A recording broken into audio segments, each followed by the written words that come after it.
অন্তর্বর্তী সরকারের প্রধান উপদেষ্টা ডক্টর মোহাম্মদ ইউনূসের সঙ্গে ভারতের প্রধানমন্ত্রী নরেন্দ্র মোদীর ফোনালাপ হয়েছে। শুক্রবার নিজের এক্স হ্যান্ডেল থেকে করা এক পোস্টে মোদী নিজেই একথা জানিয়েছেন। মোদী লেখেন, অধ্যাপক মোহাম্মদ ইউনূসের কাছ থেকে একটি ফোন কল পেয়েছি। আমাদের বিরাজমান পরিস্থিতি নিয়ে মতবিনিময় হয়েছে। সেখানে একটি গণতান্ত্রিক, স্থিতিশীল, শান্তিপূর্ণ এবং প্রগতিশীল বাংলাদেশের জন্য ভারতের সমর্থন পুনর্ব্যক্ত করা হয়েছে। ডক্টর ইউনূস বাংলাদেশে হিন্দু এবং সব সংখ্যালঘুদের সুরক্ষা ও নিরাপত্তার আশ্বাস দিয়েছেন। এর আগে বৃহস্পতিবার দিল্লির লালকেল্লায় ভারতের স্বাধীনতা দিবসের অনুষ্ঠানে মোদী বলেন, ১১৪ কোটি ভারতীয় বাংলাদেশের সংখ্যালঘু হিন্দুদের নিরাপত্তা নিয়ে চিন্তিত।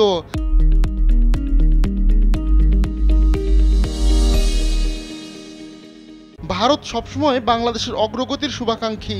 আমরা আশা করি বাংলাদেশের পরিস্থিতি শিগগিরই স্বাভাবিক হবে। ভারতীয়রা চায় হিন্দু ও সংখ্যালঘুদের নিরাপত্তা নিশ্চিত হোক। মোদীর এমন বক্তব্যের পরেই তাকে ফোন করলেন ডক্টর মোহাম্মদ ইউনূস। কোটা সংস্কারের দাবিতে শুরু হওয়া আন্দোলন গণ অভ্যুত্থানে রূপ নিলে গেল ৫ আগস্ট পতন ঘটে শেখ হাসিনা সরকারের। ওই দিনই পদত্যাগ করে দেশ ছেড়ে ভারতে আশ্রয় নেন শেখ হাসিনা। বর্তমানে তিনি ভারতেই রয়েছেন। তবে শেখ হাসিনা ভারতেই থাকবেন নাকি অন্য কোথাও আশ্রয় নেবেন তা এখনো স্পষ্ট নয়।